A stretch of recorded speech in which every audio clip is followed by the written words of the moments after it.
I'm Mike Brown, author, nerd, and host of the Dark Poutine podcast. Join me and Morgan Knudsen, author, paranormal researcher, and host of the TV shows Paranormal 911 and Haunted Hospitals, as we take you on a journey for the curious about the unseen, the mysterious, and the incredible things happening in the world about us. Welcome to Supernatural Circumstances.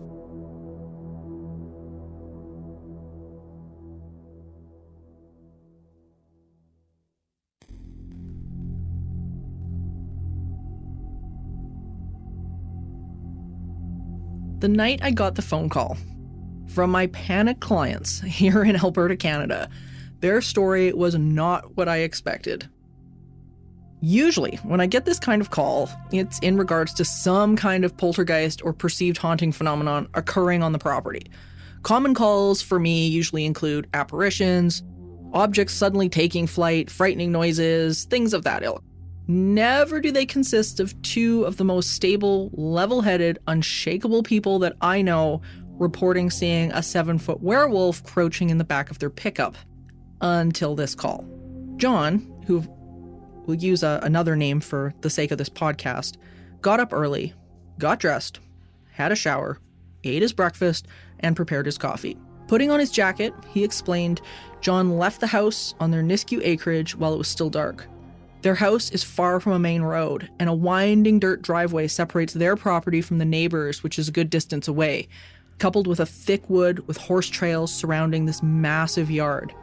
The air was still crisp, and the light from the garage shone onto their driveway, highlighting the pickup truck against the deep woods surrounding the property.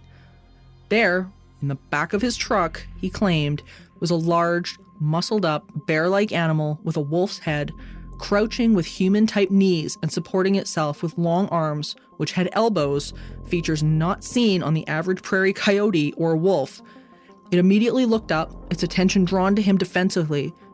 It looked me dead in the eye, John had said. It was not afraid at all. It snarled at me, and I took off back to the house. He was white as a ghost, Mary, his social worker wife, had described. I've never seen him like that. John used to be a non-believer. Not anymore. This was one of 3 separate occasions, with separate witnesses, in which this strange dogman had been seen in their yard. Later, the family saw the same creature standing on the top of their workshop next to the house. It was then seen again by their son-in-law as it climbed the house and looked into their second-floor bedroom window. They assumed, and logically so, that the morning John had seen it in the back of the pickup, it might have been attempting to climb the house again, using the truck bed as a stepping stone up to the roof. The consistencies were undeniable, and in every sighting, the monster was described as bipedal, returning to all fours only to crouch or kneel. In every encounter, it showed no fear of onlookers and snarled defiantly. Neither John nor Mary had reported or described the creature to the other witnesses prior to their own sightings, so each one stood on their own quite sufficiently, and not one of these individuals were interested in fame or attention. In fact, reporting it to me was as far as they intended to go at first, simply because of the bizarre nature of what they were describing. Who in their right mind believes in dogmen? Right? It was the same conversation Lori and Dreezy had years earlier in the state of Wisconsin, in a tiny Walworth County town called Elkhorn. In 1989, Lori was a single mom working as a bartender, and one late night on her drive home, she saw what she described as a werewolf. On a 2-mile stretch of the now infamous Bray Road, Lori stopped her car for a hungry animal kneeling on the side of the old farm road. It was bent over, chewing on roadkill, holding the food in its hands, and kneeling like a human. When Lori's headlights hit it, it reacted instantly, growling at the car and showing no signs of backing away. Lori sped away in the dark to her mom's house in complete terror. The young bartender's story eventually became the basis for a now very famous article by Linda Godfrey in the local paper. With piles of reports later, the Beast of Bray Road became national news. North of Wisconsin, yet another series of reports have drifted in to bring fame to a creature now known as the Michigan Dogman. One such report came from a burly man from Hawley, sent to fetch a Cadillac after the owner lapsed on payments. Finding the marked house and car in a wooded area of Michigan, both empty and abandoned, Jeff Cornelius was far more nervous about running into an angry owner with a loaded shotgun than any animal. Leaving his truck door open for safety, he left the vehicle with his flashlight to take a look around the property. With his nerves slightly on edge, he got the distinct feeling that he was less than alone. As he came around the side of the house, he found himself face to face with an upright canine around 6 feet tall, which seemed to growl from the bottom of its guts. We both froze, he recalled clearly, and that's when I knew it was time to go.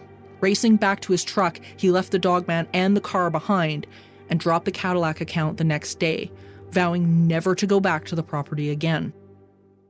Accounts of these bipedal, wolf-like creatures did not start in recent years and are not limited to the United States and Canada, although more sightings seem to be occurring in these countries than others in the last 40 years.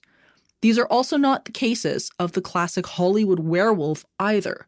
Accounts of individuals who believe they could turn into a wolf or werewolves are quite different than the encounters that people continue to describe to this day involving these dogmen.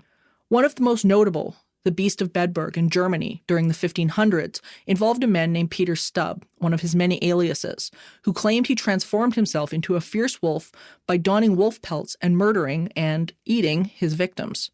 He claimed that the devil had given him a magical belt or girdle, which enabled him to metamorphosize into the likeness of a greedy, devouring wolf, strong and mighty, with eyes great and large, which in the night sparkled like fire, a mouth great and wide, with most sharp and cruel teeth, a huge body, and mighty paws. Removing the belt, he said, made him transform back into a human. No such belt was ever found after his arrest. In any of the current accounts of dogmen, very few attacks are ever documented, and no evidence of a human transformation exists at all. In fact, Lee Hampel, a farmer who took up residence along Bray Road in Wisconsin, has been posting trail cams and bait in the form of roadkill for the beast for years. Not only does he now have some excellent paw print casts and tracks, but the footage has shown something unexpected.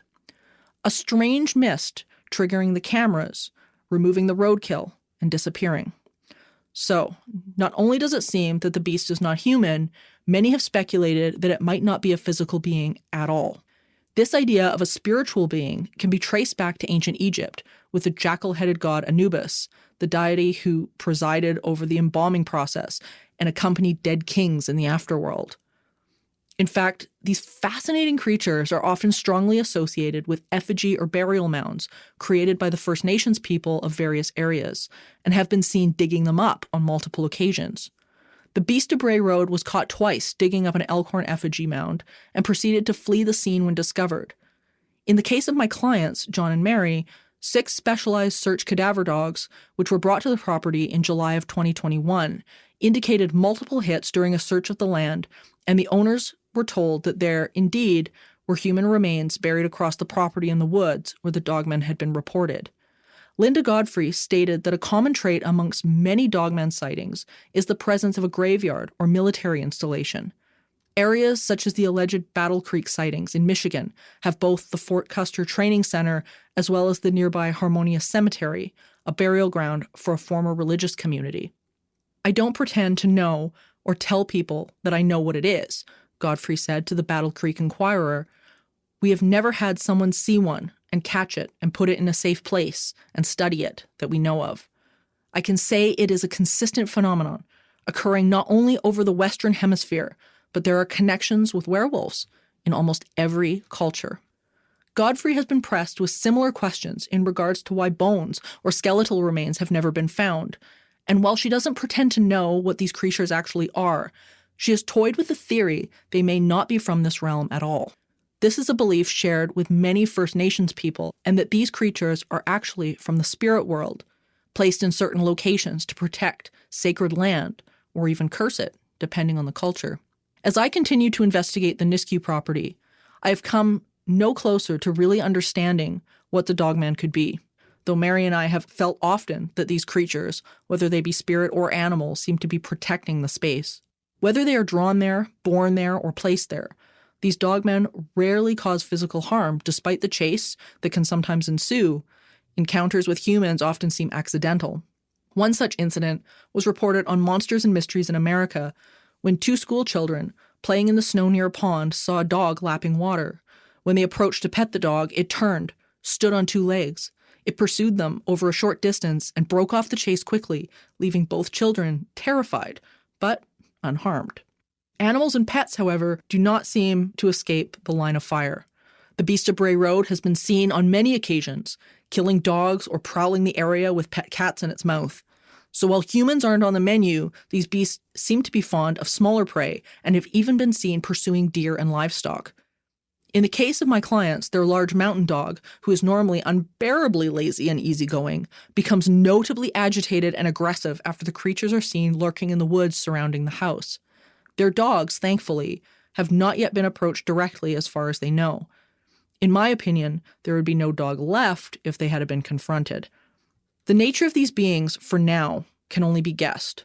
For the people who have seen them face to face, however, they are unforgettable and terrifying. They leave an indelible mark on the individuals who have stood within feet of these stunning, massive, and imposing creatures. And if we know one thing for sure, they leave us with two very important lessons. The first is that the nature of our world, the fabrics of what we think we know, is still being tested. The second is that lore, whether it comes from the old stories or the magic of Hollywood, can have its roots in fragments of truth. Sometimes the creatures of our nightmares hold a greater purpose, and as horrifying as we think them to be, they have a reason to be here. Part of our journey as humans, I believe, is to replace fear with curiosity and listen to their story. In each encounter, environment, burial ground, tale, and sighting, perhaps we can take a step into the paws of these fascinating beasts and begin to glimpse a bit of our part in the story. The human may not be in the werewolf at all, but I have a hard time believing that we have no part to play in their world. Nor do I believe their story is entirely separate from our own. How we discover that connection is up to us. I think next time I go for a walk in the woods, I'll take a pork chop with me in my backpack to distract a Dogman if I encounter one. Next up, here's a conversation that Morgan and I had about the Dogmen and other creatures with friend of the show, cryptozoologist Ken Gerhard.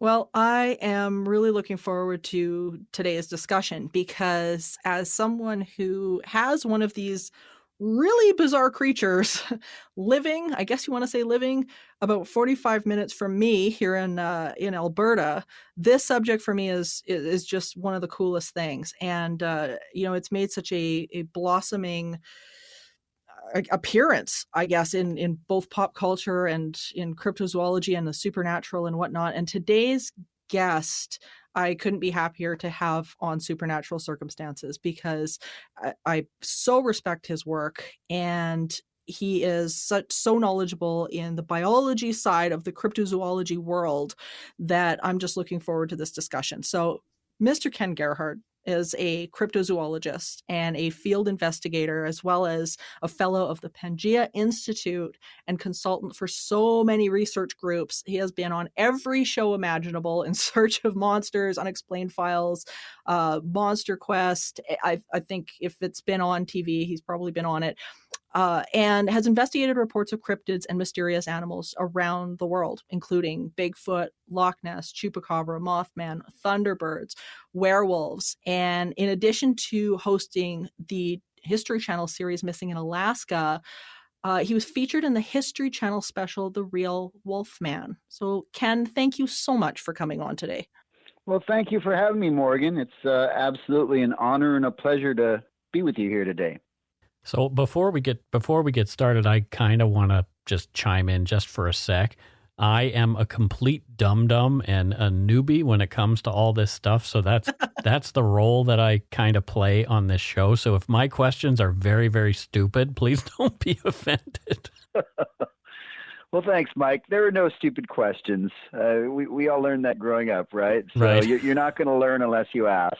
What I do and investigate is kind of a niche thing, and it's also a very complex, lots of layers, in every topic that I investigate. So This should be fun. I'm looking forward to it. Very cool. Me too. Yeah, to me, this topic is so interesting because our understanding, I think, of this creature at the beginning was something that was very biological. It was, people were thinking and equating this with Bigfoot and Sasquatch. And as research has gone along, I think we've begun to realize over the years that this is something else, that there's more to this. And I mean, you've worked with every cryptid imaginable, that and researched pretty much everything out there. When you first heard about these encounters, what was the first story that you heard and what did you think? First of all, I think we have to acknowledge that the term cryptid, and I'll admit I'm an old school traditional cryptozoologist, so I tend to look at these mysteries from a strictly zoological perspective, okay? Or at least I try to. I'm also very open-minded, so I appreciate that there probably are other things happening in our universe, in our world, that we just don't understand. As far as the Dogman goes specifically, I don't know if I would consider it. I know that the term cryptid has evolved, and it now includes things like the Dogman and aliens and Wendigo and all these different things. But the traditional definition of a cryptid was basically an unknown animal. So in terms of Dogman, of course, it sounds like an animal. What people have described is, dog-like, has some human-like characteristics, but primarily it sounds like it's an animal of some kind. But when you kind of dig a little bit deeper, and it doesn't really fit within the paradigm of zoology. I mean, the idea of some type of hybrid between a canid, a dog, wolf, and a human, or anything humanoid, a hominin, which is what we are, it just doesn't make sense. The last common ancestor that humans and dogs, canids had was about 80 million years ago. It was called a Boreoeutherian, and that's our last common ancestor. And then canids evolved in one direction, and primates and hominids evolved in a completely opposite direction. So it just doesn't make sense biologically or genetically that those two lineages would diverge again. My first investigation into the Dogman was probably the Beast of Bray Road in Wisconsin, which many people have heard of course. Linda Godfrey is the primary investigator up in that area, Elkhorn, Wisconsin, to be specific. I probably got up there about 20 years ago. Didn't really connect with Linda at that point, and I just sort of camped in the area, looked around and stuff. Didn't interview any witnesses. Since that time, I have interviewed other witnesses through the years of Dogmen in Ohio, Texas, some other states, Kentucky, and the descriptions are a bit varied, but I guess, I go back to my first point, which is I don't think it's an animal. It doesn't sound like it sounds like it looks like an animal, but it couldn't be an animal, I guess, scientifically speaking, so. No, they are complex. And, I couldn't agree with you more. And that's one of the reasons why I was excited to have you on specifically about this, because for me as a paranormal researcher, I've taken the same look at it. And it seems to me very much that this falls into a supernatural category, which is unique, really, among a lot of these sort of upright creatures, I guess. Yeah. Because normally we think about Bigfoot and we think about, a biological thing, and it doesn't seem to be there for me either. When you have, obviously looked at dog behavior and wolf behavior and things like that, is there any parallel in behaviors at all with these things? No, and that's a great point. We talked about, or I briefly talked about, the physiological characteristics. And again, there seems to be some variation with regard to Dogman descriptions. People say that it primarily walks up on two legs, so there are accounts of it going down on all four. But generally speaking, most people that have seen these Dogman creatures describe a wolf or dog-like head placed on a body that is somewhat humanoid and shaggy, but also bipedal and broad shoulders and things. The physical characteristics don't add up, but let's talk about behavior patterns, because animals tend to have fairly general behaviors. There are, of course, individuals within any species, and you do get different types of behavior from individuals within a species from time to time. But for the most part, bears are bears, cats are cats, dogs are dogs and so forth. Now, the behaviors described with these Dogman reports generally sound, to me at least, sound hyper aggressive. Many accounts of them chasing cars, chasing people, terrorizing people, that I would not expect from any wild animal. Most wild animals, even large predators like bears and mountain lions and wolves, are fairly reticent and fearful of humans for the most part. They will attack in unusual circumstances, but it's uncommon. Whereas with Dogman, it seems like they're always on the attack. They're always chasing people, hunting people, jumping up out of the shadows. And, there are other aspects too, which, we can talk about. Many people have described as strange amorphous mist or foggy-like substance that surrounds these creatures. Many people have described strange sounds like clicking and popping noises, not animal sounds, but something else. And many other eyewitnesses have described residual things that have happened to them, attachments, I guess is what you call them in the paranormal field, where they have these Dogman sightings and then they have other weird things happen to them. So all in all, it's a very weird situation. So that's why I don't view it as a flesh and blood, traditional cryptid, but something more metaphysical or supernatural. So have they ever had like an actual physical interaction with people? You say they've chased and those kind of things, but has there been an actual attack where somebody was injured? Well, there's a famous story from an area called LBL, Land Between the Lakes, which lies there between Kentucky, mostly Kentucky, and maybe a bit of northern Tennessee. And there's a story about supposedly a family that was out camping and they were massacred by a Dogman type creature. Admittedly, I'm not as familiar with all the details of that specific story. I have colleagues that have looked into it, guys like Barton Nunnally and Josh Turner and Kirk Stokes, Jody Cooks and others. And so apparently that story has been very hard to track down in terms of there is at least one gentleman who claims he was there, but there has been no verified law enforcement record that would support this massacre is basically what it was described as. So that's a pretty scary story. Beyond that, like I said, I'm not familiar with anyone actually claiming that they were physically accosted, but I have heard accounts of them scratching cars, chasing people. That seems to be common. But that's the only account that I've heard of where someone was allegedly physically harmed or killed. It's so interesting to me because even in the paranormal world, when I'm dealing with hauntings or sort of the non-physical end of the paranormal spectrum, because there is that crossover that you're talking about where, something has been seen as non-physical, but at the same time is behaving in a very physical manner. It's, it's showing up as a solid shape. And I think people, when they hear the word supernatural, they're thinking, it's going to show up as some transparent form or, and the people that have seen this thing have said, no, 100% this thing is something that's physical. And, I could reach out and touch it, or it ate my cat or whatever. But what I find really interesting about this is that it has these weird biological overlays in a way that these entities that I would deal with on the other end of the spectrum don't seem to have. It seems to have this sort of physical characteristic where it will eat or it will hunt. And that to me is really fascinating. Coming from the paranormal side of this, it is really, really interesting. How biological do you think these might be, if that's even I don't even know if that's a question, but I think it's an interesting thing to talk about. Yeah, well, that's a fair point. There have been accounts of them feasting on roadkill, for example. So yeah, that is, and admittedly, Morgan, paranormal, supernatural, that's more of your wheelhouse.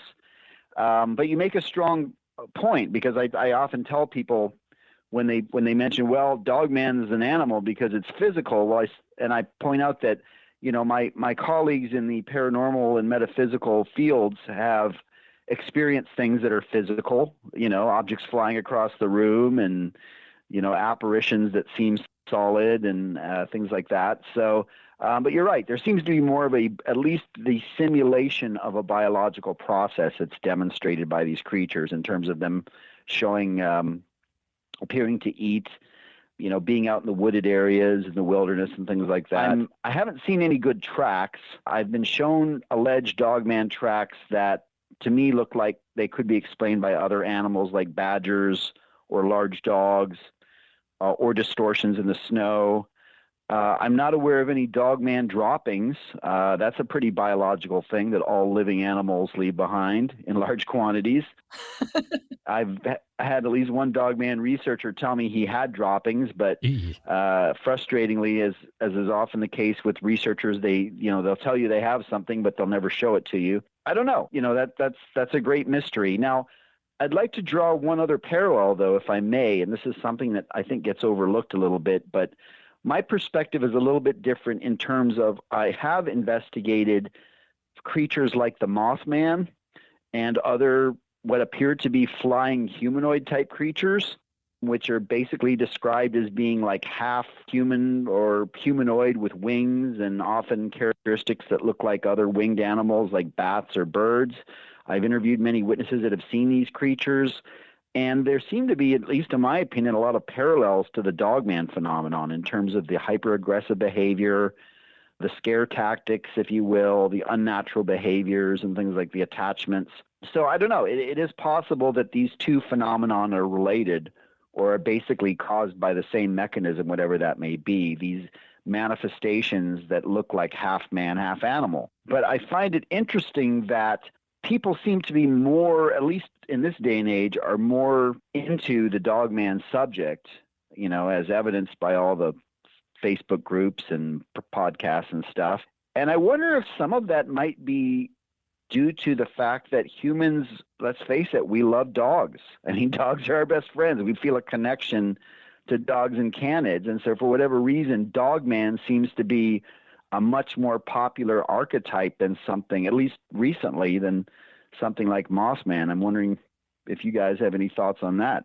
That is a really, really good point. And you're right. There has been a surge in I don't know even necessarily whether it's sightings, but definitely the chatting about it, and the name is in popular circles now so much more. I had a theory in the last couple of episodes we had on Chad Lewis, and we were talking about the Wendigo, and I had a theory about that, and I kind of wonder if it spreads into this a little bit, where in the paranormal field, what I've noticed over the last 20 years of doing this, I've seen that people's focus and people's attention to something, whether it be something to do with folklore, whether it be something to do with a paranormal phenomenon in the house or whatever is going on, your attention to brings more about. And I kind of wonder if this is one of those things where the more you put focus in, the more you put belief in, the more you put attention to whatever that is, the bigger and the stronger and the more prevalent something actually becomes. So I kind of wonder if that aspect of non-physical is playing out here as well. And it's not that it's in people's heads, because I don't think it is at all. I really think that this, whatever this thing is, it exists on some level, probably non-physical level, but on some level. But I kind of wonder if that's what we're seeing, because with the Wendigo, the reports changed from early days. It looked one way. And then as the Europeans came in and settled and things like that, then they were adding werewolf traits to the Wendigo. So people were seeing these sort of canid looking creatures that were emaciated and disgusting and huge. And as the legends and the lore changed, people began to see different things. And I kind of wonder if that might be the case here as well, is that the more thought and focus that people add to this, the more prevalent this is becoming as an intelligence, as a thought form, or something like that.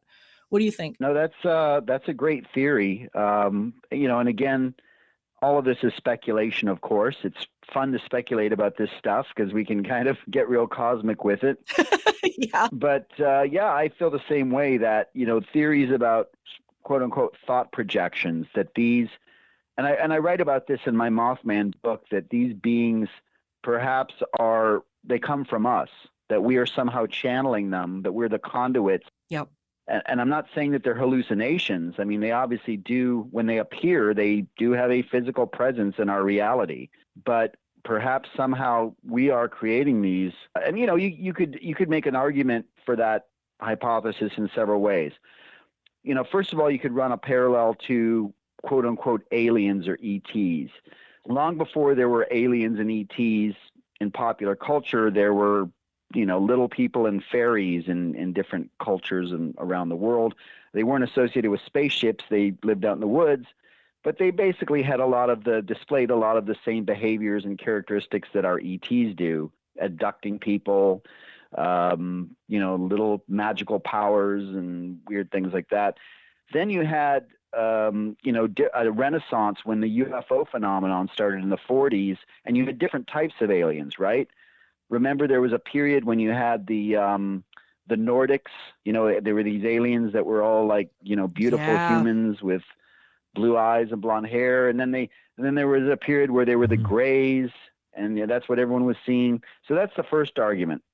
Is that archetype of the alien or the ET has kind of evolved through time as culture has evolved. So you could make a similar argument in terms of Dogman. It seems to be something that's been around for, potentially thousands of years. If you look back at mythologies of, Anubis and dog-headed men in different traditions. But Dogman has really taken off in recent decades, right?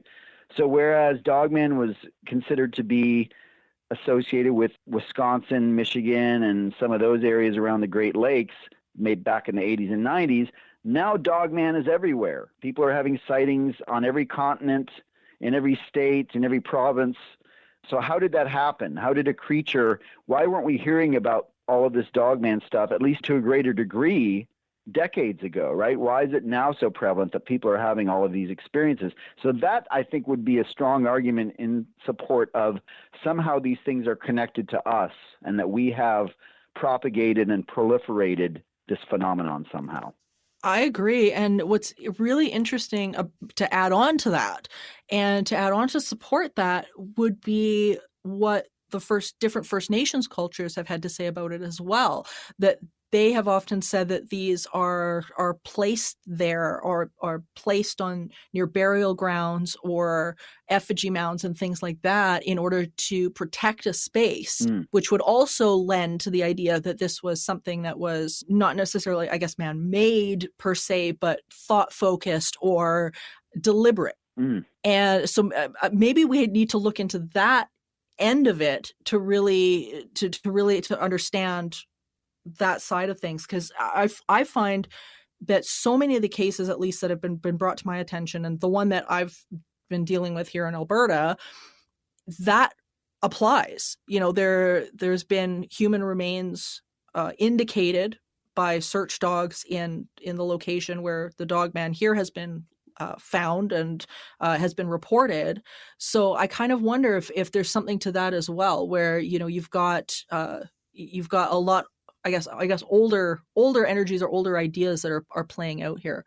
Yeah, these are things that have been with us, with our culture for, or different cultures, but our species for hundreds or thousands of years. And again, there's a parallel, when talking about Mothman. I mean, the notion of a winged humanoid that goes back, thousands of years to the ancient Assyrians worship these demigods called the Apkallu or Abgal. That's right. The Sumerians, the ancient Egyptians had not only dog-headed men, but bird-headed men. And, so these man-beast hybrids, at least these concepts, have been with us literally for hundreds of thousands of years. But like many things in our culture, they seem to resurface, and there are cycles, right? It's cyclical. There seem to be waves, if you will, where there are higher degrees of intensity. So yeah, that makes a lot of sense. There's been so many of these encounters, I think, that have been linked to that almost thought-based supernatural side of things. I think of even the locations that have become more popular, like Skinwalker Ranch and things like that have become more mainstream. And I remember back when George Knapp was investigating, and he was talking about people and the Shermans that used to live on the property seeing these upright canids on the bluffs of and sort of the edge of the basin on Skinwalker Ranch, and they would report seeing these things step out of what they felt was like a portal. They would see a flash of light and one would appear, or a flash of light and one would disappear. And I thought that was just really, really fascinating to me, because it's the only time that I've ever heard of that in relation to these. But it just, I don't know, really, that really, really caught my attention. And like you were saying, people just seem incredibly frightened of these. It's not like Bigfoot encounters where people are either, fascinated, or there's doesn't seem to be as many accounts of them being so hyper aggressive as you were saying. They seem to be a little bit more fascinated and interested, where with Dogman there seems to be just absolutely no middle ground. People are either their cars are getting chased, or they're getting chased, or something's going on. Do you think that this lends to the idea that maybe they are like a guard dog, that they're standing guard for whatever reason over something? And because they seem to always break chases off. Linda Godfrey talked about that a number of times in her books as well. Yeah, Linda certainly has made a strong case that, at least in her state of Wisconsin, that there might be a connection between the Dogman and these native First Nation effigy mounds, sacred places and things like that. There's a famous account, and I'm afraid the name of the eyewitness escapes me, but she writes about back in the 1930s, there was a gentleman that encountered one of these Dogman creatures in a cemetery, and it was digging at a grave, and it turned to him and in a very inhuman voice uttered the word Gadara, which is supposedly, an interpretation of, some type of god or guardian or something like that.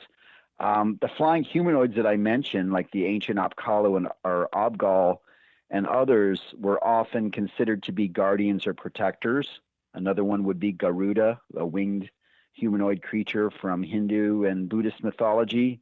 So yeah, that you could make that argument. They seem to be at least perceived as, or have been perceived as, protectors or guardians of something.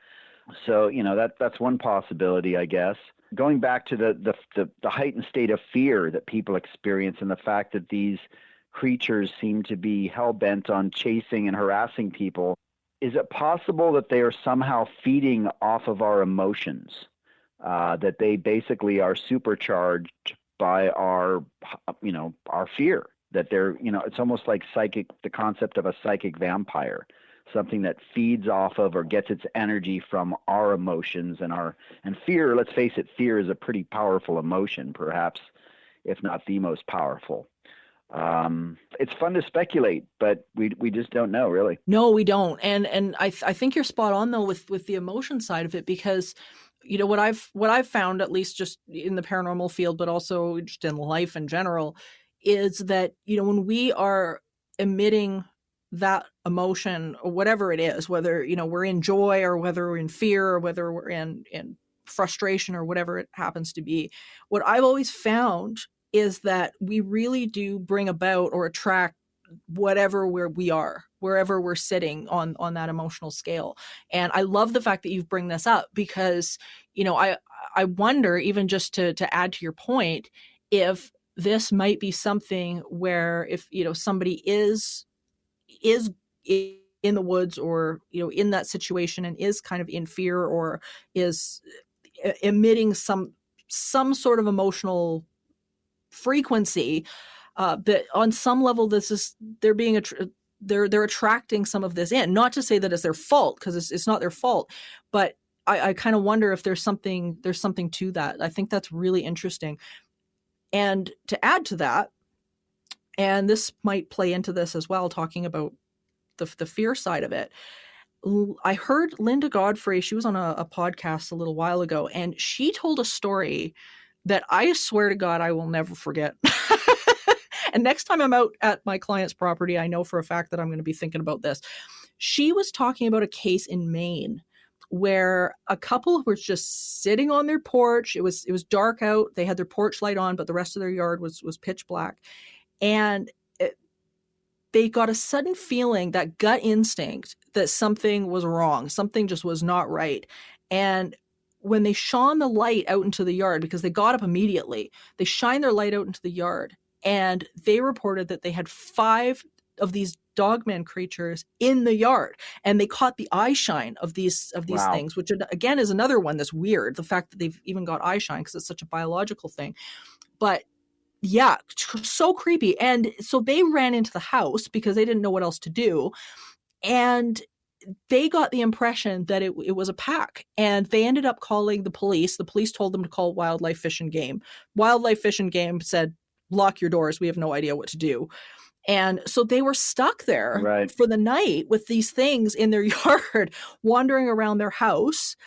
And it's so strange. So are these things usually seen this way? Because this was the first I'd ever heard, Ken, of packs. Yeah, that is less common. I have heard of other, I don't know if I describe it as a pack, but I know there's at least one notable account from Wisconsin of some teenagers being chased by at least 2 or 3 of these creatures at once.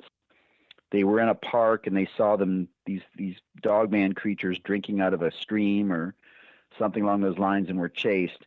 But that is fairly uncommon. It seems like most of the time it is one singular individual creature that people report or describe anyways. So yeah, but Linda obviously has a much bigger database. I mean, she's been in this particular topic much more focused than I have been for the years, and has spoken to many more eyewitnesses than I have. All of the Dogman encounters that I've investigated involved one individual creature. So that is uncommon in terms of someone describing a pack of these things. Obviously, going back to the biological side, I mean, hypothetically, if this thing was a living animal and had some type of evolutionary link to canids, you would expect it to be in a pack, because except for the occasional rogue wolf, I mean, for the most part, canids, they hunt in packs. Coyotes, wolves, and wild feral dogs. They're very social animals that form these hierarchies. Before the show, Morgan sort of gave me the rundown of a case in Ohio that a judge encountered a Dogman and it chased him. And Morgan, can you sort of give a little bit more info about that? Because this, I think, will lend to the idea that there is something biological about them, perhaps, and maybe there is actually that pack behavior. So yeah, this is phenomenal, and I'll touch a little bit first on the pack thing and the hierarchy thing, because in my book, Teaching the Living, I actually did a bit of a study on negative entities, these sort of thought forms that have become thinking beings and whatnot, and that seem to terrorize houses and people and in haunting situations and stuff like that. And what's really interesting to me about this, and I just had an aha moment as we've been sitting here talking about it, is that they typically display a lot of territorial, almost hierarchy behaviors within households. So, for example, they will, if somebody is sort of stepping out of line in accordance to whatever rules, it's dominance rules that this thing has kind of established, then there will be an attack. Like, there will be something happen, whether there's a bite or a scratch or a shove or something like that.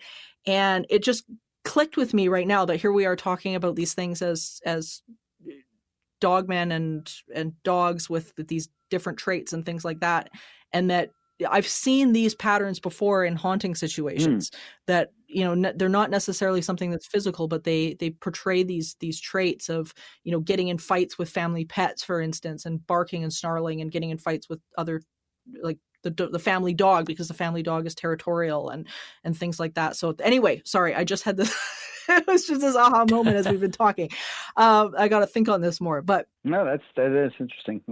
The Ohio judge case, I thought this was so interesting because he ended up, it was a fellow, again, I was listening to a podcast on this, and he had said that when he was a teenager, he was jogging and going for a run near some cornfields in Ohio, and he was running down the road, just it was a calm, quiet night. And he heard something in the cornfield. And when he looked over, he couldn't see anything, but he could see whatever it was quite big because of the height at which these corn stalks were moving. Mm-hmm. And as he's running along, he would run and it would run, and then he would stop and it would stop. And then he would run again and it would run and it would stop. And it never came out of the cornfield at the beginning. It just did this weird tracing pattern sort of back and forth. And he was getting very nervous, obviously. He's by himself. And he could see the fact that up ahead of him, there was this T-junction where there was a road and you could either go left or right, or basically left was into this other cornfield, right was towards his friend's house.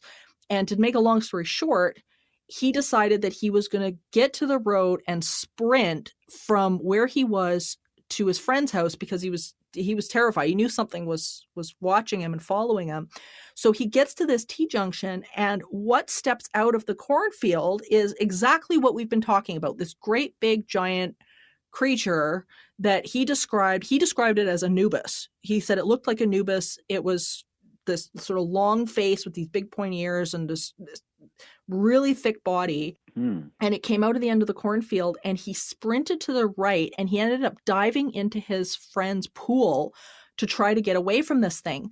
It didn't end up chasing him, but when he had talked to a fellow who worked at a zoo, he was a biologist, something like that, and he had said that, you're really, really lucky that you didn't go left.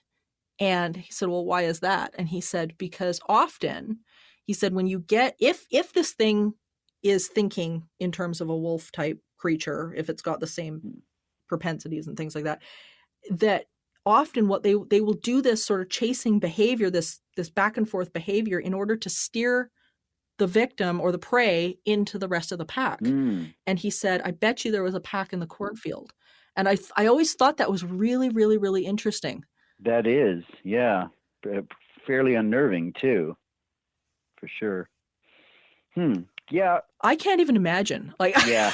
I honestly can't imagine, partly because I'm a terrible runner, but also because it's just terrifying. But just don't ask me to run anywhere. It's not good. But it's funny because the aha moment about these things kind of working in packs and this haunting, the haunting behavior that I've seen with negative entities has got me really thinking. And I kind of wonder if maybe there's something that relates to that, like you were mentioning Mothman and stuff like that. And I'm wondering if I kind of need to broaden my scope a little bit when it comes to thinking about these behaviors. Do you see stuff like that with Mothman as well? Or is that just, or does that seem to be Dogman related? Yeah, well, I can't think of one singular Mothman or flying humanoid encounter. And again, I've investigated many accounts, but I've also interviewed many eyewitnesses, but they're always individual creatures that people describe.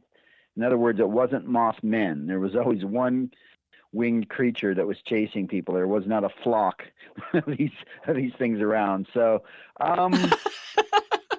the flying humanoids, the most reported thing in terms of the Mothman was, of course, it, chasing the car. I'm talking about the first incident, the first notable incident, the Scarborough Mallet sighting of November 15, 1966, where it chased this car at speeds approaching 100 miles an hour, flying very low just above the back window, which is pretty terrifying, and allegedly making a strange mechanical squeaking noise. It also, popped up out of the shadows quite a bit, startling people. But it didn't seem to be like a predatory type of behavior. In other words, it was scaring people, but it didn't seem to be hunting or stalking them, I guess is what I'm trying to say. So maybe that is, if accurate, that is more of a behavior that can be associated with the Dogman phenomenon.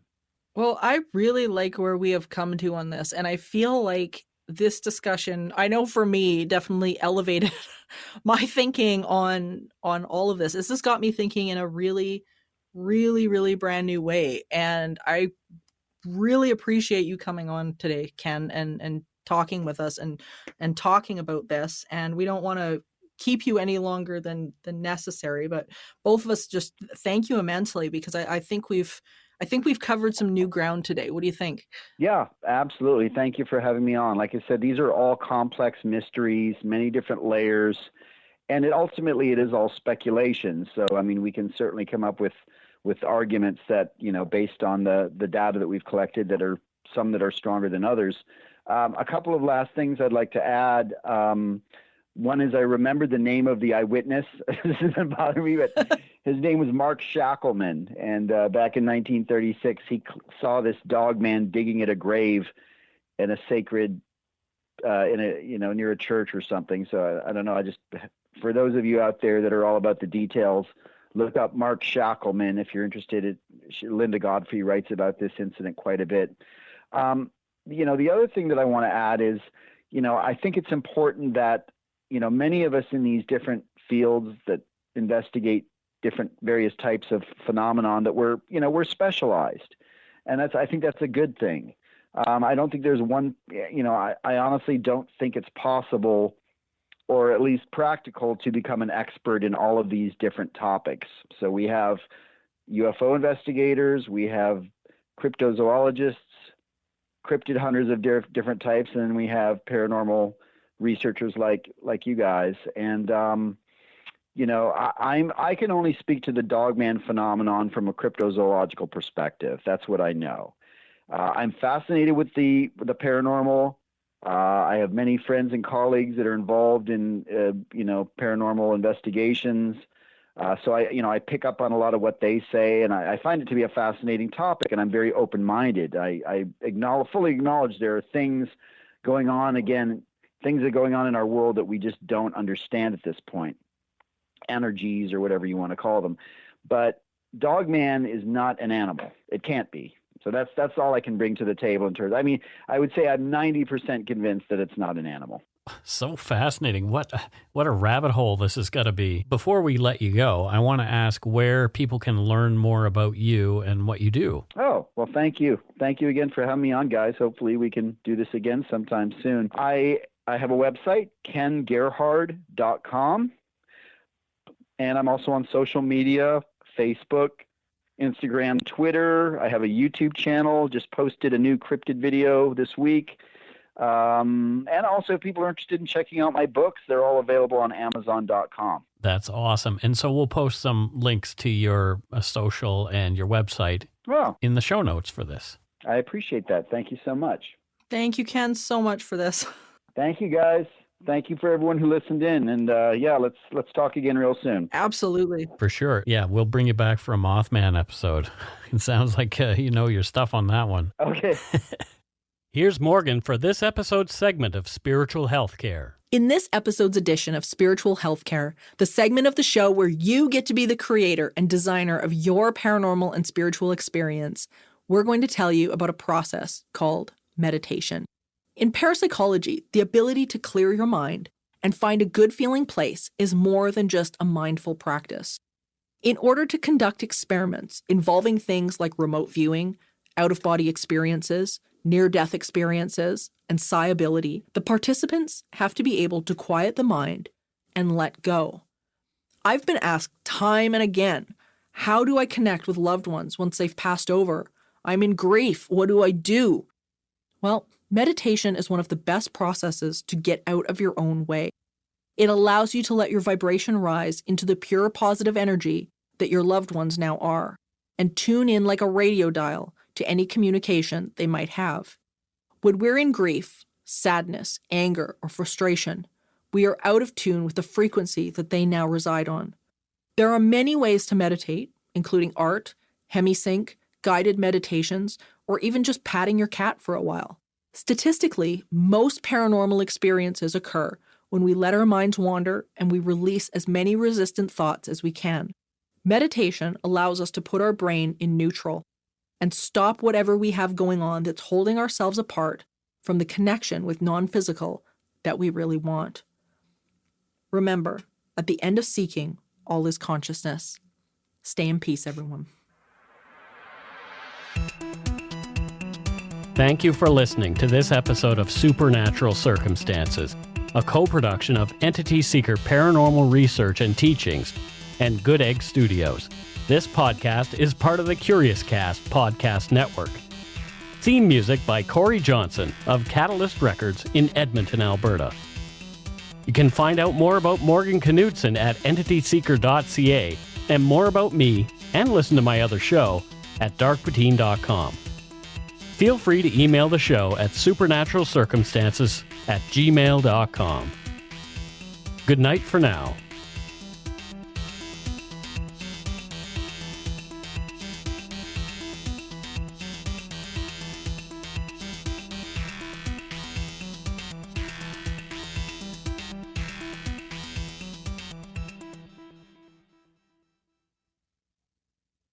Hi, it's Shauna, and I might be a bad parent because my kids think French fries are vegetables. Hey, it's Ryan, and I might be a bad parent because I went out for wings when my wife was in the hospital after giving birth. Johnny here. I might be a bad parent because in my house, the tooth fairy gives pocket change. But we're not alone. Len emailed us and said his 6-year-old daughter's Tarzan moment going from love seat to lazy boy by curtains made him more proud than any dance recital. And Andy left his 2-year-old at the rink. All right, guys, I'm sure we're not alone. Like Andy's kid. For stories and confessions like this, make sure you check out our podcast. It's called Bad Parents, and it's available wherever you get your podcasts. I left a glove at the rink.